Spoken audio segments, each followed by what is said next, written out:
The interrupted ritual and the voice that said, "One candle is missing." Have you ever stopped to think that, in a ritual, even the smallest detail can make the difference between protection and doom? One family found out the hardest way possible. They lit every candle, followed every step, repeated every word as tradition dictated. But they forgot one flame, just one. And it was into that void that something entered. In the following days, the house remained profoundly silent, as if waiting. Objects began to fall on their own, voices echoed in the hallways, and a phrase began to be repeated in every corner. One candle is missing. What seemed like a simple, forgotten detail became an open door to something that should never have been crossed. Brace yourself, because this isn't just a horror story, it's a warning. And in the end, you'll wonder, if it were you, would you dare repeat the ritual? So leave it as, subscribe to the channel, and comment, do you think a single candle can decide between protection and a curse? It was a new moon night, one of those nights when the sky seems to swallow the earth. The family gathered in the living room, as they had for generations, to celebrate a protective ritual passed down from their ancestors. The tradition was clear. On each new moon, a circle of candles was to be lit to protect the home from unwanted presences, wandering spirits, and forces that feed on spiritual emptiness. The table had been moved to the center of the room, covered with a white tablecloth edged with lace, used only on special occasions. On it rested 9 tall candles, each representing a family member: father, mother, children, grandparents, and deceased ancestors. The flame of each candle was meant to illuminate not only the room, but also the invisible bond that united the living and the dead. The mother, nervous, held the matches carefully.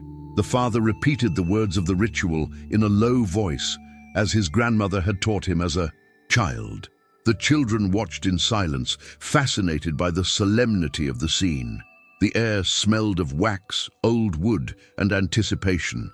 One by one, the matches struck the box, lighting each candle. The flame illuminated the tense faces, casting dancing shadows on the walls.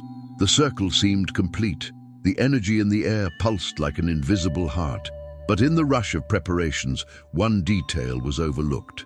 The last candle, placed discreetly in the right corner of the table, was not lit. No, one noticed immediately. The father thought everything was on fire, the mother concentrated on maintaining the prayer, and the children simply watched, their eyes filling with tears from the intensity of the scene. Silence fell as the last words were spoken, and everyone looked at each other with collective relief, convinced that the ritual was over. There were even timid laughs. The youngest child ran to his mother's lap, his father sighed, and the night seemed to close like a safe. But in a dark corner of the room, the forgotten candle remained motionless, cold, as if waiting its turn. When the lights went out and everyone fell asleep, the room was plunged into darkness. The flames still flickered on the white tablecloth, and each candle fulfilled its purpose, except for one, the one that was to complete the circle, the candle that would ensure the definitive link between the visible and invisible worlds. In the tradition, there was a simple, almost obvious warning. No circle should be left incomplete, but that night, through distraction or carelessness, the rule was broken, and it was in that void, in that unfilled space, that something found its way. A cold wind blew in through the half-open window.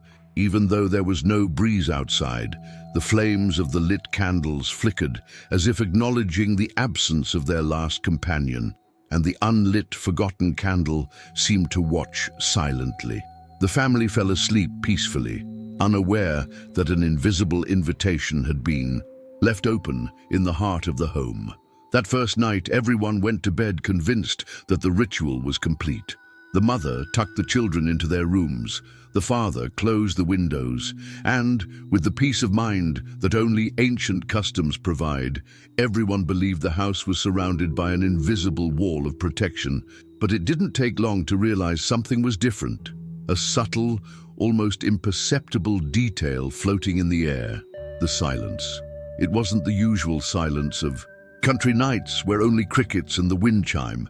It was a dense, almost solid silence that clung to the walls and filled the ears. There was no sound of insects, no creaking of old wood, not even the snoring of the puppy who always slept near the door. It was as if all the sounds of the world had been absorbed by the house. Her mother was the first to notice. Lying there, she stared at the dark ceiling and felt an inexplicable discomfort, as if she were being watched. Her heart raced, but she convinced herself it was just the strain of the ritual. She turned on her side, trying to sleep, but even the sound of her own breathing seemed strange, muffled, distant. Her father in the next room was also restless. He felt as if every beat of his heart was amplified, as if his own body were the only sound in the house. He got up to check the candles in the living room, but stopped in the hallway. The weight of the silence was so great, it seemed to push him back. He went back to bed, telling himself that everything was fine. The children, though too young to understand, felt it too. The youngest woke up in the middle of the night and called for his mother, but his voice was weak, as if he lacked the strength to break the silence. His older sister, awake, hugged him and told him to close his eyes. But she herself couldn't sleep, because she swore she heard the whisper of a meaningless phrase being repeated in the darkness. One candle is missing. The next morning, the house seemed normal. Sunshine streamed through the windows, the birds were singing again, and the routine was uneventful. Mom was making coffee, Dad was reading the newspaper, the children were laughing before heading off to school. But no one commented on the weight they'd had the night before. It was easier to believe it had just been a figment of their imagination. However, as they crossed the room, everyone instinctively looked away from the ritual table. The unlit candles remained, their wax hardened and the white tablecloth stained with soot, and in the right corner, motionless, sat the forgotten candle, untouched, cold. It was at that moment that something settled in the house, a feeling of emptiness. It wasn't just the absence of light from the previous night, but a void that seeped into the soul, like a half-opened door. The family continued with their daily routine, trying to ignore it, but the silence of that night was not forgotten. It remained, etched like a haunting memory, like an omen, and deep down they all knew there was nothing natural about what they had felt, because it wasn't just silence, it was waiting for something, something that had been invited without them realizing it. For the first few days, life seemed to go on normally. Dad left early for work, Mom took care of the house and the children, and in the evening everyone gathered around the table for dinner. At first glance, nothing seemed to have changed since the ceremony, but there were small, almost imperceptible details that combined created an eerie atmosphere. The first to notice was the family dog, a faithful guard dog. He always slept near the living room door, but that week he began avoiding the bedroom. He would growl softly when anyone approached, his fur bristling, and then retreat immediately, lying in the hallway, his gaze fixed on the corner where the forgotten candle still lay. His mother tried to force him inside, but the dog howled as if punished by something invisible. Since then, no one has tried to force him. Then came the falling objects. First, a cup that slid off the shelf without anyone touching it. Then, a book that violently fell from the shelf, splitting in half and crumpling its pages.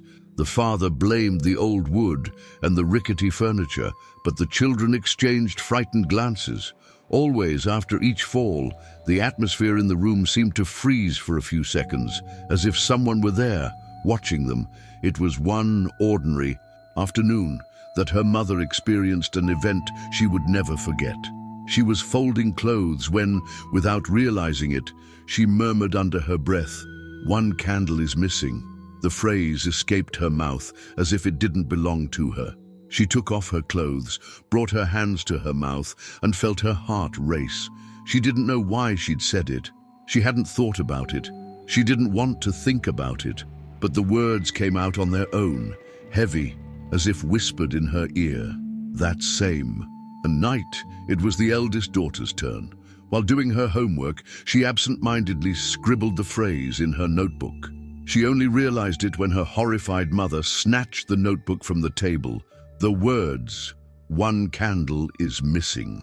Line after line was repeated like automatic copies, filling half a page. The girl swore she didn't remember writing anything. The days passed, and the house seemed to become a mirror of incompleteness. The father, a practical man, began to forget simple words at work. Sometimes he would stop mid-sentence and not remember how to finish it. The mother, always diligent, began to feel exhausted, even without physical exertion.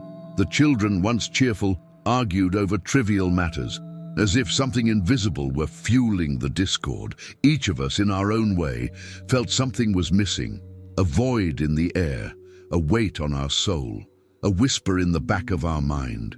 And in every detail, the phrase returned, echoed, "One candle was missing." The third. Night after the ceremony, as everyone was going to bed, the flame of the last lamp in the house flickered and went out. Silence returned, as dense as before, and a very low sound echoed through the hallway. It wasn't wind, nor creaking wood. It was breathing, a breathing that seemed to wait patiently in the same corner where the candle had lain forgotten. The family didn't understand it yet, but they were already marked. Because in rituals, what remains incomplete doesn't dissolve. It grows, expands, occupies. And that candle, extinguished, had become the open door that no one had the courage to close.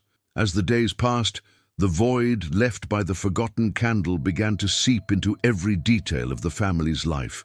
It was no longer just a restless puppy or objects falling over on their own. Now, the very atmosphere of the house seemed distorted, as if an invisible presence had taken up residence, slowly draining everyone's energy. The mother, always so active and caring, began to feel an inexplicable fatigue. She slept through the night but woke up exhausted, as if she had spent hours carrying stones. Her hands trembled as she prepared breakfast, and she often left pots on the stove, lost in vague thoughts. Her eyes had a new shade, a distant look, as if something had been emptied into them.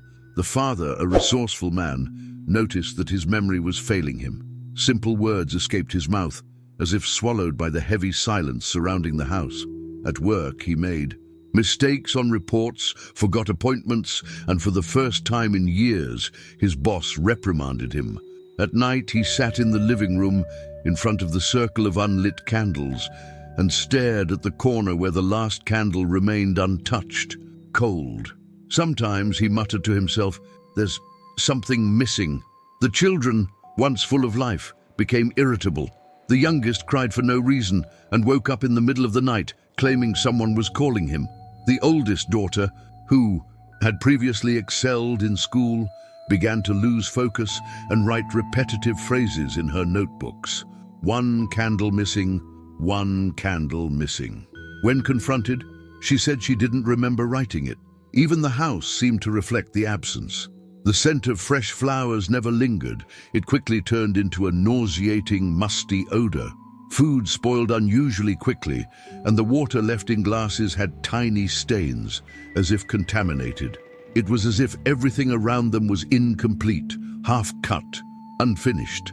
Conversations trailed off into the air. The wall clock, which had always kept accurate time, began to lose seconds, then minutes, until it stopped completely one morning, just as everyone awoke to the same whisper echoing through the rooms. "One candle is missing." The silence that followed was unbearable. Everyone heard the phrase clearly, but no one had the courage to comment the next day. They pretended nothing had happened, like someone who covers their ears to avoid the inevitable. But deep down, everyone knew they were paying the price for a simple, almost banal, but fatal mistake, lighting 8 candles in a ritual that required 9. The circle has been broken, and where there's a gap, something leaks out. Family life was crumbling, piece by piece, as if part of a ritual that had to be completed at any cost. The extinguished candle wasn't just a forgotten detail. It was now a symbol of everything that was falling apart. And every glance at that cold candle seemed to repeat the silent warning. Nothing is complete unless everything is illuminated. On the fifth night after the ritual was interrupted, the entire house fell into a restless sleep. The silence that had previously seemed heavy became unbearable, as if charged with something alive. It wasn't just an absence of sound, but a suppressed breathing, an invisible vigil. The eldest daughter was the first to wake up. She opened her eyes in the middle of the night, for no apparent reason, and realized that the room was plunged into a darkness deeper than usual. The lamp she usually left on had gone out, and the light from the street lamp didn't penetrate the curtains. Her heart was pounding, though she didn't quite understand why. Then she heard it. Footsteps. Slow, shuffling, walking down the hallway. The echo was soft but clear, like bare feet sliding across the hardwood floor. At first she thought it was her father. She called out in a shaky voice, "Come on." "Good?" Silence. Answered. The footsteps stopped. For a moment, he thought he was dreaming, but then came the whisper, low, hoarse, coming from the direction of the room. "One candle is missing." The girl froze. It wasn't her father's or her mother's voice. It was strange, emotionless, as if the words were whispered from a disembodied mouth. The air in the room turned icy, and she felt goosebumps rise on her skin. She wanted to run to her parents' room, but her body wouldn't obey her. She simply curled up under the sheets, her ears alert and her heart pounding. The phrase was repeated closer, almost by the door. "One candle is missing." She covered her ears, but the words echoed in her mind, as if they didn't need sound to exist. When she finally managed to scream, her mother ran into the room. She found her daughter crying, pointing at the door and desperately repeating the same phrase. "Mommy, someone said there was a missing candle. I heard it." Her mother hugged her, trying to calm her, but she was just as scared. Dad turned on the lights and walked through the house, checking windows and doors. Everything was locked. There was no sign of intruders, but in the living room, on the ritual table, something stopped them. The forgotten candle was no longer in its place. Now it rested right in the center of the table, surrounded by the wax marks left by the others that had been lit days before. The white tablecloth was stained, as if soot had fallen on it.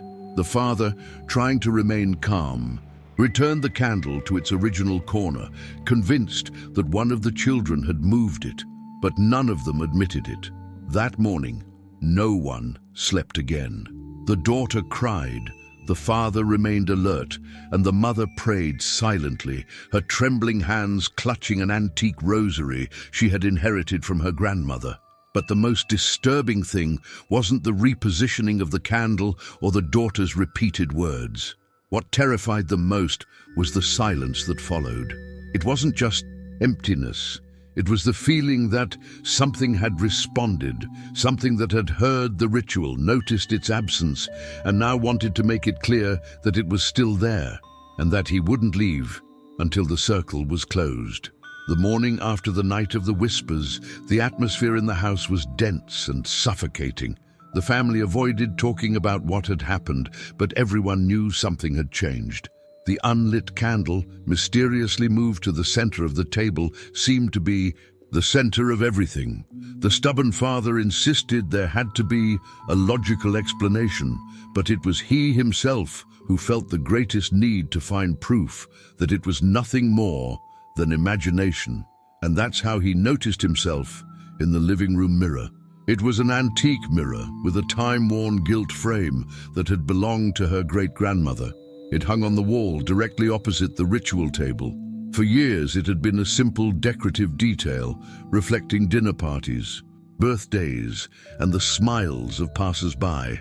But now it seemed to have become a window into something that wasn't meant to be seen. That afternoon, his father was crossing the living room when he stopped, not knowing why. In the reflection, he saw his own figure crossing the room, but something wasn't right. There was someone else. Behind him, motionless, stood a dark figure, right where the forgotten candle should have been. It had no defined contours, just a blurry silhouette, tall and hunched, over as if silently watching. His father immediately turned around, but there was nothing. The room was empty. just the table with the unlit candles and the still-stained white tablecloth. His heart raced, but he decided not to comment. However, he was not the only one who saw it. Days later, her mother entered the room with folded clothes. As she passed the mirror, she almost dropped everything on the floor. There it was again, the motionless figure, like a speck that shouldn't be there. This time, the eyes, sunken empty, stood out. They didn't blink, they simply stared at her through the reflection with icy patience. Her mother took 2 steps back, turned around, and the space was empty. She looked back in the mirror. Nothing, just her pale face covered in sweat. The children also began to share the same story. The eldest daughter said that every time she passed by the living room, she saw a quiet man in the mirror. The youngest, innocent, asked her mother who the motionless visitor was, accurately describing the dark figure. The most disturbing thing, however, happened one Sunday evening. Gathered in the living room, the family tried to have dinner, forcing laughter and avoiding the topic that tormented them. The father looked in the mirror, and there was the figure again, sharper than ever, standing at the right corner of the table. But there was a new detail. In the reflection, the forgotten candle was lit. Its flame flickered, illuminating the corpse-like face of the presence. But looking at the royal table, the candle remained unlit. A thick silence fell. The mother was the first to cry desperately, covering her face with her hands. The children hugged each other. The father, trembling, ran to the mirror and covered it with a thick sheet, but it was too late. Certainty had set in. It wasn't imagination. It wasn't just voices. There was someone or something occupying the space of the unlit candle, and that someone was using the reflection to reveal themselves, as if to say, "I'm here because the circle is incomplete. I'm what was missing." That night, no one dared enter the room. The covered mirror seemed to pulse, as if something was waiting behind it, smiling. After the mirror episode, the house ceased to be a home. There was no longer a safe corner, no time to rest. Every day, the invisible presence found new ways to impose itself, as if it wanted to imprint its message on every surface, every sound, every mind. The phrase, "one candle is missing," which had begun as an occasional whisper, was now a constant refrain, impossible to ignore. It all started subtly. The kitchen radio, old and often dusty, turned on by itself in the early hours of the morning. It played indistinct music, interrupted by hissing sounds. The mother, frightened, turned it off. But when the family gathered for breakfast the next morning, it came back on. This time there was no music, just a raspy voice repeated like an endless recording. One candle missing, one candle missing, one candle missing. The eldest daughter, trembling, unplugged the radio. The device, even unplugged, continued repeating the phrase for a few seconds until the sound faded into a metallic creak. Then came the notebooks. While doing her homework, the girl noticed that the words she wrote were changing. The sentences she was supposed to copy for school became repetitive lines of a single sentence. One candle is missing. Even with her eyes closed, her hand seemed guided by another force, scribbling the same message in shaky letters. When she showed it to her mother, the notebook was covered in pages of the phrase, as if she'd been writing it for hours. But the girl swore she wouldn't remember it. The walls also began to change. Overnight, scratches appeared, long lines crisscrossing like invisible claws. At first, they were meaningless scribbles. Then, they began to form words. One morning, as he turned on the living room light, the priest nearly fell. On the wall behind the ritual table, in deep, irregular letters, one could clearly read, "One candle is missing."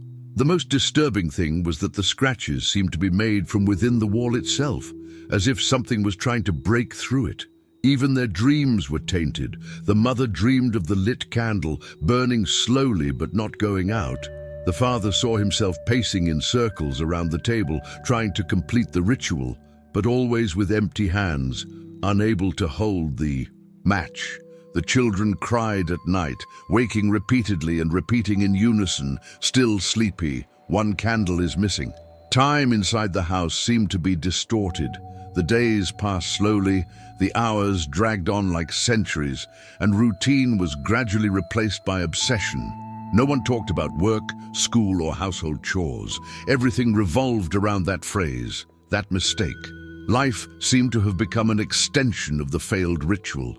The unlit candle remained in the same place, cold, untouched.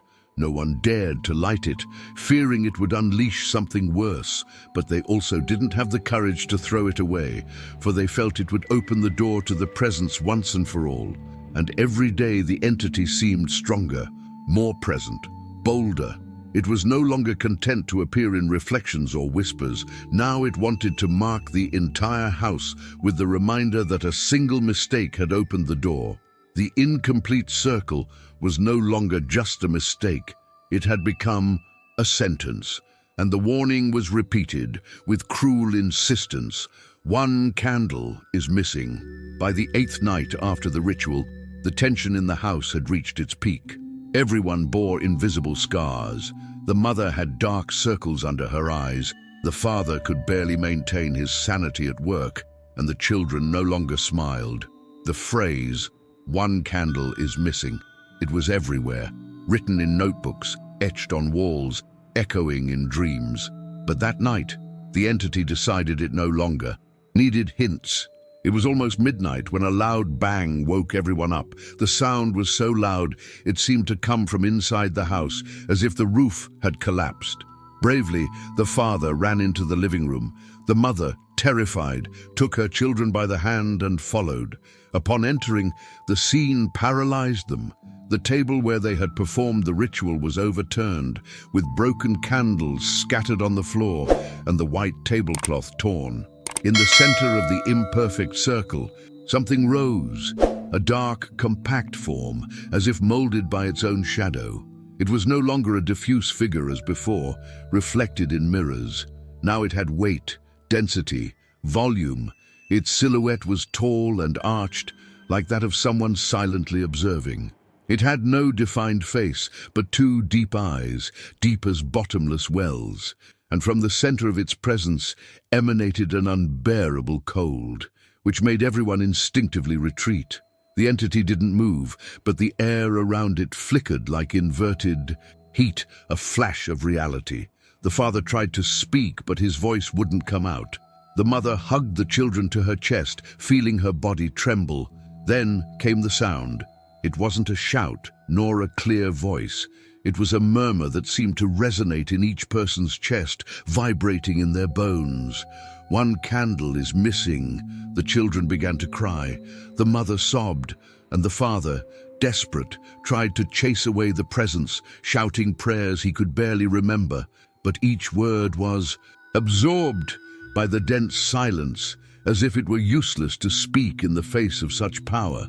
Suddenly, all the lights in the house went out. Only the moon filtering through the windows and the faint glow emanating from the entity's own body remained. The shadow didn't approach, but the sensation was suffocating, as if each person had an invisible noose tightening around their neck. The eldest daughter, in a trance-like state, began repeating the phrase in unison with the presence. Her lips moved on, their own, her childlike voice imitating the unearthly murmur. "One candle is missing. One candle is missing. One candle is missing." Her father shook her, trying to bring her back, until the shadow took a few steps back and slowly dissipated into the air, leaving only the destroyed table and the biting cold. The silence that followed was even more terrifying. The mother fell to her knees, weeping uncontrollably. The father, shaken, realized he couldn't deny it. This presence wasn't a product of mass hysteria or imagination. It was real, and it was growing stronger. That night, no one slept again. The clock in the living room always showed the same time. AM, as if time had frozen to record the moment the entity finally crossed the threshold from the invisible to the tangible. And everyone understood, deep down, that as long as the unlit candle was not lit, that thing would continue to occupy space inside the house. The broken circle had shaped something that refused to be ignored. The next day was one of utter despair. The house seemed smaller, the walls thinner, as if the very structure were being compressed by the presence that had now become undeniable. The family could barely speak. Every glance they exchanged was filled with fear, as if recounting the experience aloud might summon the entity again. It was his mother who took the initiative. Remembering stories from her grandmother, she decided to seek the help of a spiritual guide she knew in a nearby village. The woman, with a steady gaze and a calm voice, listened to every detail without interrupting. Finally, she lapsed into a deep silence and said, "The error was simple but serious. The ritual was left incomplete, and incompleteness never dissolves. You opened a door and didn't close it. The only way to close it is to light the missing candle. But be careful, the flame must be lit in the same place and at the same time the ritual began, and everyone must be present. If anyone hesitates or lies during the process, the circle will be broken again, and this time there will be no turning back." The family returned home in silence. The father, though skeptical, had run out of arguments. The mother clutched her grandmother's rosary tightly. The children, though terrified, seemed to understand that this would be their last stand. That night, they prepared the room again. The table, placed back in the center, still bore the marks of the entity's destruction, deep scratches, scattered wax stains. In the corner, the unlit candle remained untouched, as if it had waited all this time to fulfill its purpose. The clock in the room struck the hour, 3 in the morning. The father lit a match with trembling hands. For a moment there was absolute silence, as if the house were waiting. The fire lit his face, reflecting the family's desperate looks. Slowly, he approached the forgotten candle. When the flame touched the wick, something happened. The air seemed to suddenly open. The curtains flapped. Without wind, the walls rattled, and a deep groan echoed through the house, coming from all directions. The flame flickered brightly, but didn't go out. Instead, it grew, as if fueled by something invisible. The entity manifested itself for the last time. It appeared in the center of the room, more defined than ever, its black figure writhing as if burning from within, its hollow eyes fixed on each member of the family. There were no more whispers. Only a roar could be heard that seemed to come. From the abyss, the candle was lit. The mother began to pray aloud. The children wept, and the father, with tears in his eyes, held the unlit match tightly between his fingers. The candle flame illuminated everyone's faces, and the shadows began to fade, like smoke dissipating from the house. Little by little, the cold dissipated, the air regained its normal density, and the room sank into a different silence, not heavy, but relieved. When the flame stabilized, everyone fell to their knees, exhausted. The father hugged his family, and for the first time in days, they felt safe. The candle burned peacefully, fulfilling its purpose. The circle was finally complete, but no one dared to get up until dawn. They sat around the table, watching the flame consume the wick. Every second was a reminder that the line between protection and ruin had been held by something as fragile as a candle, and they all knew, if they ever failed again, the presence would find a way to return. The days following the candle lighting were filled with silence and rest, but this time a different kind of silence. It was no longer the suffocating weight that clung to the walls, but a light, almost welcoming stillness. For the first time in weeks, the family managed to sleep through the night without nightmares, without voices whispering in the darkness, without footsteps shuffling down the hall. The puppy lay down again in front of the living room door, calm, as if finally acknowledging that the space was protected. The father returned to work, still shaken but grateful to be alive and well. The mother smiled again, albeit shyly, as she prepared breakfast. The children returned to their games, as if the scars of their nights of terror had been erased. And for a while, everyone believed the nightmare was over forever. But the flame of that candle never went out in anyone's memory. On the contrary, it became a constant reminder, a before and after. The room, now clean and tidy, still, bore scars. The white tablecloth could never be used again. The walls were still scratched, and the mirror, though covered, seemed to throb behind the sheet. Dad thought about breaking it, but something inside him stopped him. As if the reflection were a door that could never be destroyed, only protected. In the third week, something happened that kept the mother awake again. As she turned off the living room lights, ready to go upstairs, she heard it. It wasn't loud or threatening, just a soft whisper, almost a reminder. Remember, a candle can never be missing. She stopped halfway up the stairs, her heart pounding, her gaze fixed on the dark room. No one was there, but the feeling of being watched returned, if only for a moment. The following week, it was the eldest daughter's turn.